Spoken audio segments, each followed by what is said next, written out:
Hi, welcome to the first of the Patreon Q&As that I'm going to do each month. Now, you asked way more questions than I can possibly answer. There's nearly 40 questions, and I would just end up talking for hours and hours and hours. So I'm going to pick a few. If I didn't pick your question, ask it again in future. I might make a video about some of them. There were some really good questions that probably deserve a bit more explanation. But I'll pick a few. Let's see how long we go for, and let's get to your questions. Now, one other note, these are going to be a little bit experimental in terms of how I set them up and shoot them and all of that kind of stuff. So feedback is welcome. I didn't want to just have it look exactly like everything else. So here we are, it's you and me. We're going to talk for a little bit. So let's dive into some questions. Some of these answers might be pretty quick, short, that way I can kind of get through a few more questions. So first up, Bailey White asks, what do you think is the most important thing when introducing someone to specialty coffee for the first time? For me, if they're already a coffee drinker, it's important to say that what you're about to give them isn't necessarily better, but different. And you can be positive about why you like it and what is exciting about it to you. But if you position it as better, then immediately you imply that what they like is worse and that they have poor taste. And people tend to push back a little bit on that. So for me, the word better has to go out the window.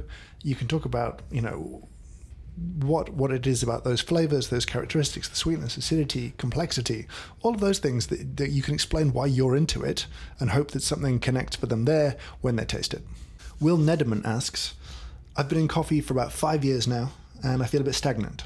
How can I continue to get better in the craft when my shop stays pretty consistent? I'll tell you what worked for me, because I've gone through periods of stagnation, and that's actually to start looking outside of coffee. Go and get interested in something else, and then begin to see how that might apply back to your career, your shop, your business, your whatever it is. I got really interested in natural wine for a while. I got really interested in cocktails. I got really interested in certain aspects of tech.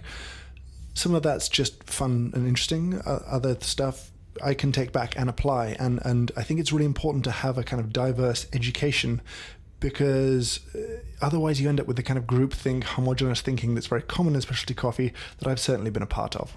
Ola asks, maybe you could answer what's your/Guillermo's approach on roasting compared to Tim Wendelboe's. As mentioned, that the way he wants his coffee to taste isn't the same way as I want mine. So I've said on a few occasions, I really, really respect the way that Tim roasts his coffee. I think he does it incredibly well. It is absolutely delivered and roasted to his aesthetic, and that my aesthetic doesn't necessarily match his. Tim's coffees are brilliant light roasts, and they are chock full of bright, shiny, crisp acidity, and they do incredibly well on cupping tables for me. So if you cup his coffees amongst other people's, you'll have these super crisp, bright, shiny bowls that I think really appeal to a lot of people in the coffee industry. For me, I really like acidity, but I like sweetness more. And I want to keep as much acidity as I can, but I want maximum sweetness. I want high, drinkability. I want you to feel sad when you get to the bottom of a mug, and not that kind of, for me, slightly blown out feeling that I've just drunk too much high acidity coffee where I just don't really want any more. So I guess you could say that our approach is slightly more developed, darker, if you want to use the scary word, than Tim's, just because that's what we really, really enjoy drinking and therefore want to roast. A quick question from Nawaf Al-Habi. My question is, popcorning, does it affect the grind so much? Yes, popcorning will have an effect. Typically, the last beans through a grinder, if they're kind of bouncing around before they grind, they will appear to be a little bit coarser ground. Essentially, if you just used coffee ground that way, you'd have a faster flow rate through it than you would do if you had coffee where there's a continuous flow rate through. There's not a ton you can do to mitigate this other than always have coffee weighing it down, or some grinders have better augers than others do. Gabriel Chartier asks, what do you think are the most critical things to focus on in the first few months of opening a new cafe? Pretty simple, sort of. You have to convince people to cross the threshold. You have to convince people to walk through the door, and you have to understand that just serving better coffee than where they're currently buying coffee isn't going to be enough to have them change their life and start coming to you every single day. Going to a new cafe is a gamble, and so limiting the feeling of gambling for people is important. This is why I really like giving away stuff for free in the first week or two, just because that's a great incentive to try somewhere new as a kind of no-risk Gamble. If it's terrible, you didn't pay for it, it's fine. But it's a good way to get people in the first time.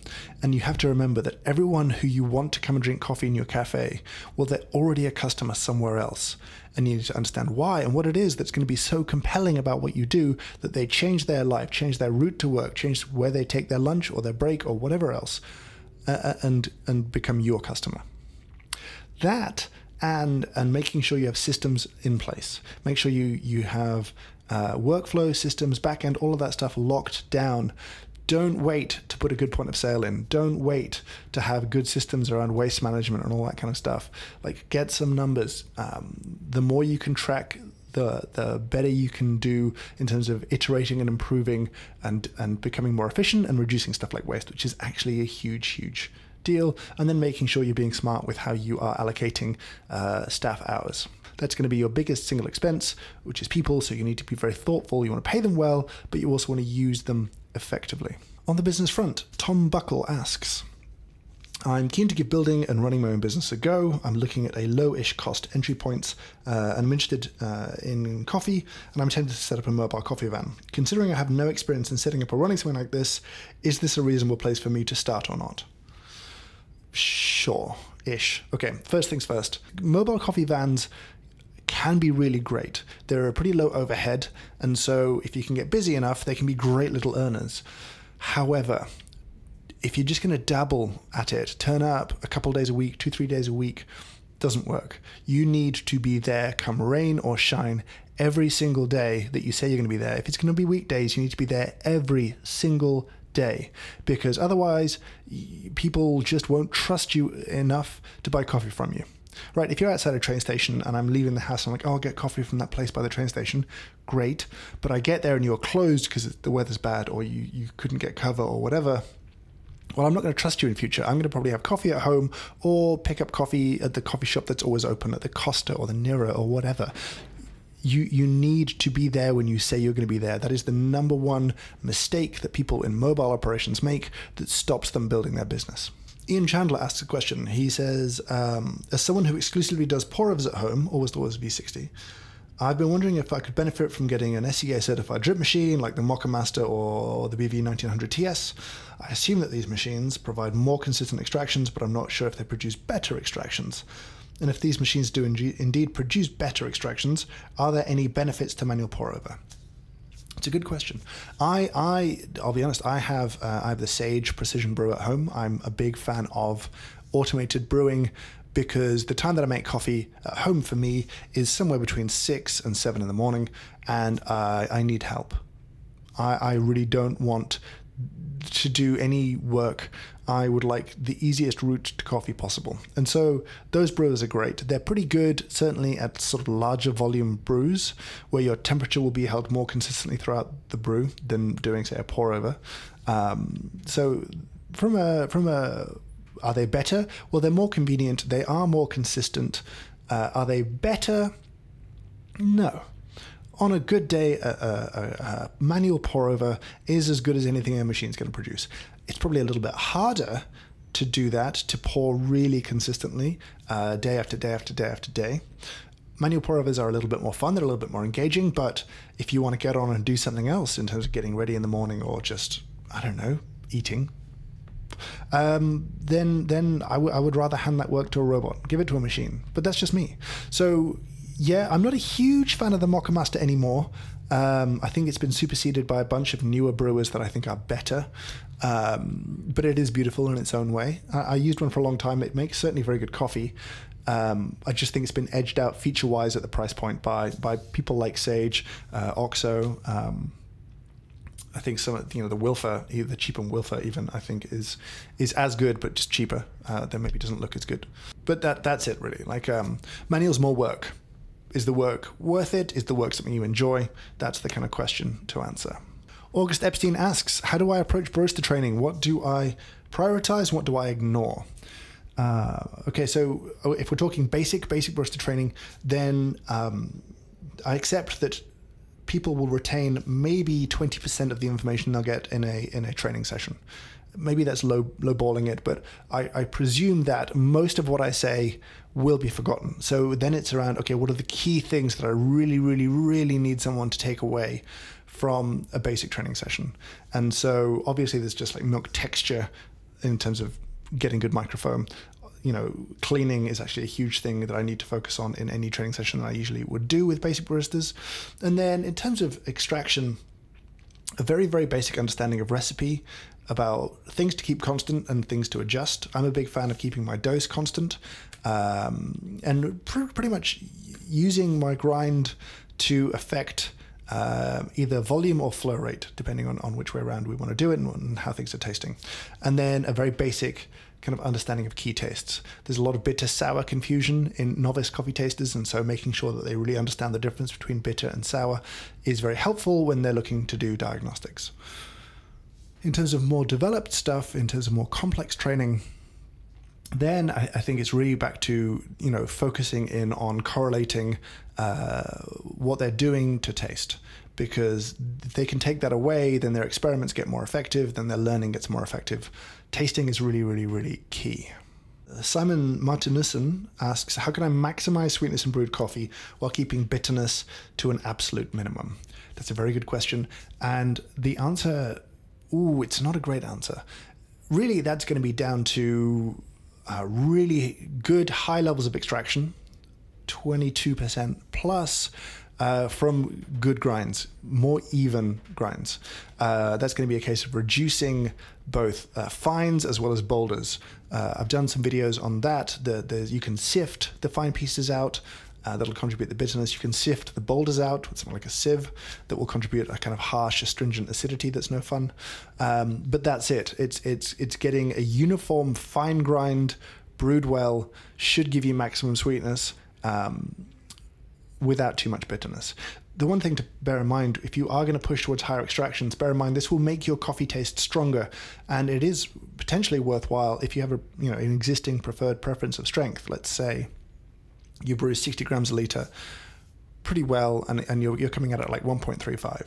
If you start to push that extraction up, it might be reasonable to drop your dose back down to 55 grams per liter to keep the strength where you usually drink it. Otherwise, you'll have this impact of both an increase in extraction, an increase in just quality, coupled with an increase in strength, which can make it seem potentially overwhelming or just off a little bit in terms of how you usually drink your coffee. Oleg Patrikov asks, I'm trying to work out the details of water filtering for our coffee shop and lab. Do you have some experience with water profiling? Are you using it at Square Mile? Which profiles do you recommend for RO water? Also, recommendations on different water profile for espresso versus brews. Okay, so I can only really answer this from my perspective in London. Now, London's water is very, very, very hard. It might have a total dissolved solids that's somewhere around 500 to 600 parts per million, of which maybe 300 are calcium. Now, the important thing to understand with RO and blending back in, which is how most people would get to their desired hardness, is you're going to filter all the water through active carbon, and that'll take away any bad taste that might be there. And what you're left with is good tasting, very hard water. Now, an RO is going to just push that water at a membrane, and pure-ish water will pass through that'll have a very, very, very low TDS. Too low, it won't taste good for brewing. It's not particularly good to put into coffee machines. It can be corrosive. And so what you do is you take a little bit of that filtered hard water and you blend it back in. Now, this really highlights the downside of talking about TDS only instead of what's actually the composition of the water. Because if you had water with a lot of calcium, but actually very low alkalinity, very little bicarb, so your total sort of carbonate hardness might be quite low, but your general hardness might be quite high. Blending that in will produce, to a point where your hardness is desirable, let's say 50, 60 milligrams of calcium. That may have, as a result, an incredibly low amount of alkalinity, and therefore your coffee won't taste particularly good. And this is certainly a struggle in London to try and get that kind of balance right. So you tend to try and run a little harder to try and get the extraction up a little bit. But profiling water like that is very hard, right? You can get remineralizing cartridges, but typically they're impacted by the rate at which water is flowing through them, so they can be a little bit inconsistent that way. I haven't seen a really good kind of water formulation system. There are some really nice ion exchange things where you might swap calcium for magnesium, or you might swap calcium for another ion. But by and large, real recipe water doesn't exist outside of things like third wave water. I do intend to review the third wave water products. They do a brewed coffee and an espresso product in future. By and large, in London, certainly we're trying to consider machine longevity and health in terms of how much calcium we let back in, coupled with extraction and all that kind of stuff. And we tend to do one water for everything. I haven't seen great ways of really customizing water. If people have, let me know. I'd love to see more on this stuff if there's interesting stuff going on. There used to be a company called Cirqua that did this, and they went out of business, which was a shame. And I think some of their systems had some pretty bad fails that caused pretty much pure water to be pumped into people's machines that corroded people's boilers, which was bad. So yeah, it's not a great answer, I know, sorry. Okay, Paul Talker asks, I wanted to ask you if it's really bad when beans sit in the hopper for a while and therefore are in contact with a lot of air. I think once you've opened a bag, protection from the air is basically gone, right? I mean, afterwards, beans are always surrounded by air. Does it really make sense to keep them in the bag? Does it make much difference? It does make a difference. And so, by and large, 90% of valve-sealed bags of coffee have some air in them, right? There's still 20% oxygen, even if the CO2 is degassing. Really, that's not really displacing the oxygen, it's displacing the air generally. So you'll still have pretty much 20% oxygen in a sealed bag, and some of that will have been used up in staling reactions over time. However, opening a bag certainly does introduce fresh air, but compared to keeping it in a hopper, it is preferable. A zip-sealed bag limits the amount of fresh air, it limits the impact of moisture that might be in the air, and keeping it in the bag keeps it away from light. And certainly moisture and light are pretty bad for coffee, and they do certainly accelerate staling of coffee.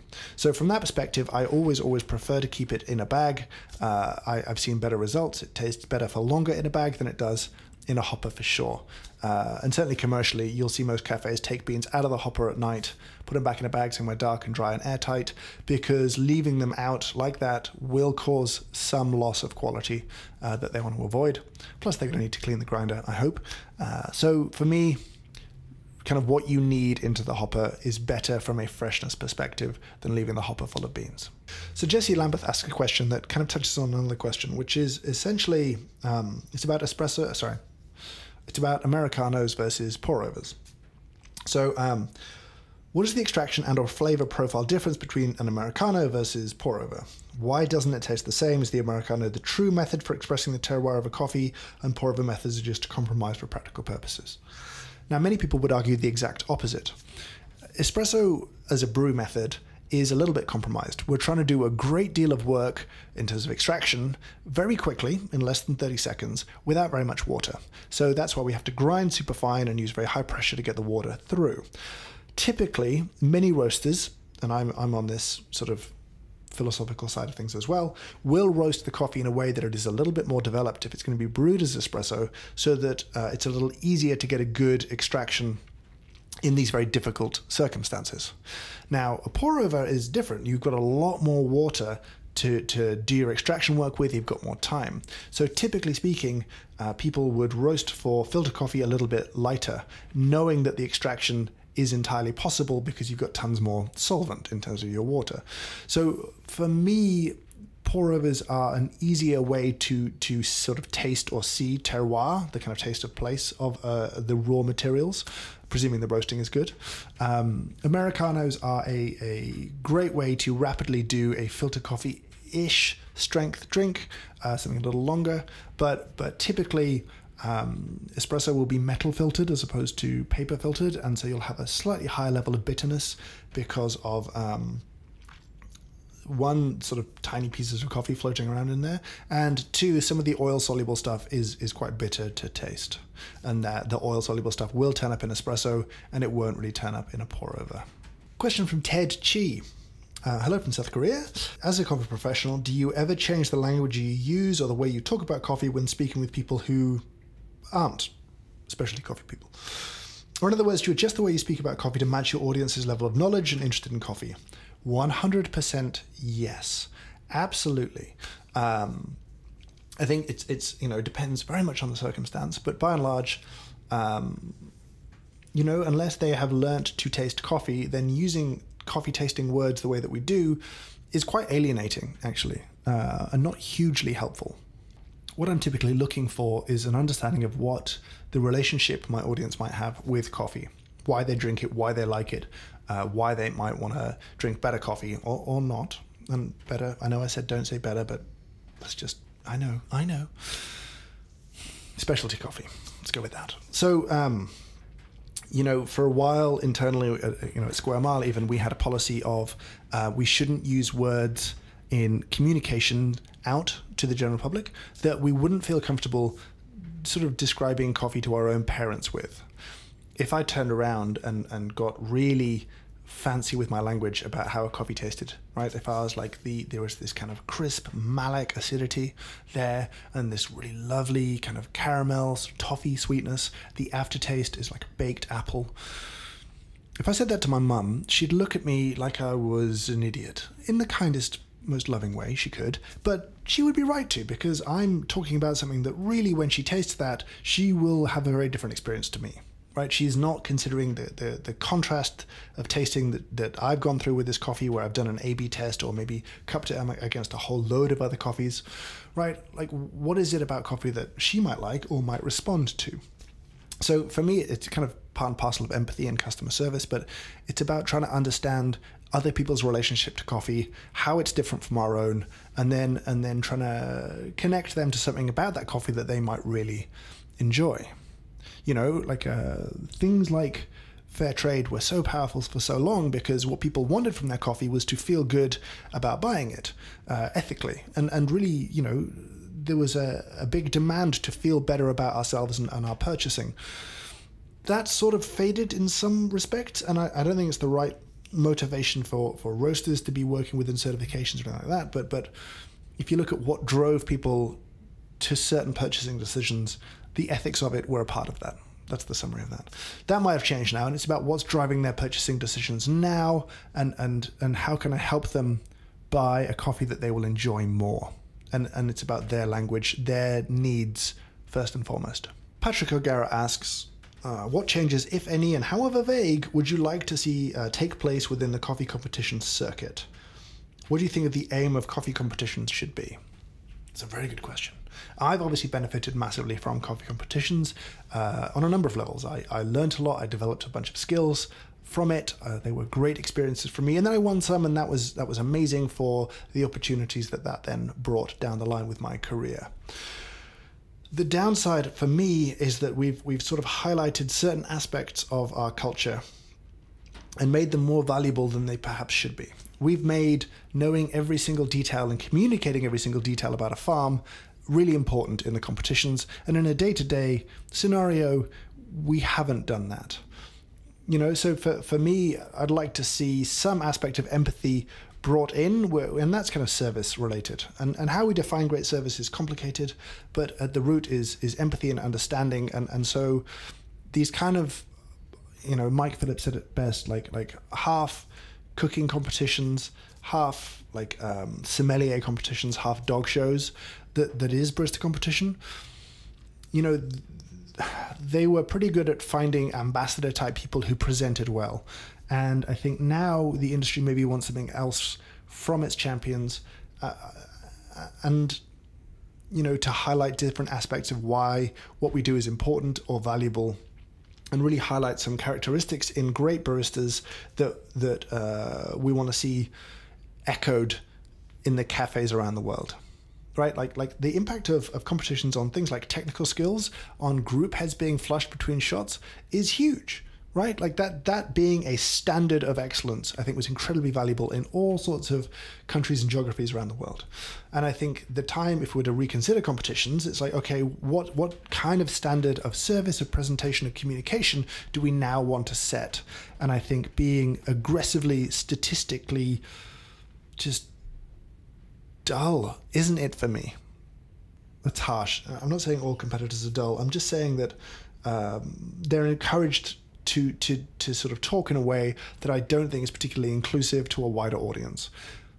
As long as competition is based on taste, then it will always be excluding, because I've watched world finals on stage, and I've tasted coffees afterwards, but I don't know who's won because I didn't taste the coffee that was served in that particular instance in that routine, right? So it's a kind of weird sport that I can be on the stage, commentating, watching, tasting afterwards, and still not really know who's won. I can watch figure skating, about which I know not that much, and my commentators and my own sort of understanding will let me understand who's good and who's not. Barista competition just doesn't have that. So it's never really going to be engaging to the wider public. And I'm okay with that. It can be for the industry, it can be for ourselves. I just think we have to reconsider a little bit what we're trying to promote and highlight in our industry. All right, last one for this particular session, and I feel like I got to a good number of questions. So last one for now, before I wrap up. Richard McCaskey asks, do you think a refractometer is worth the money for me buying it for myself? The place I work for isn't interested in investing in one.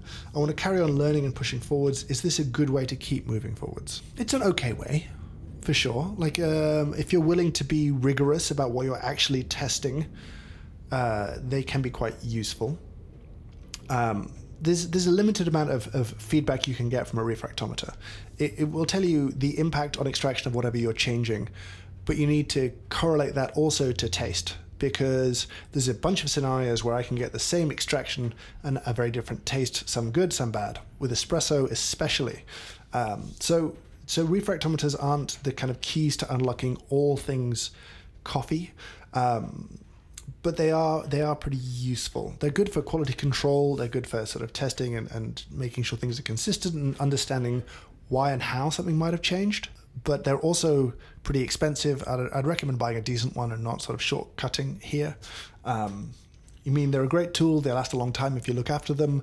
I love, the ones we have to death. They're very useful, but they're really about answering a specific question, and the quality of data really depends on how good your question is to start with, right?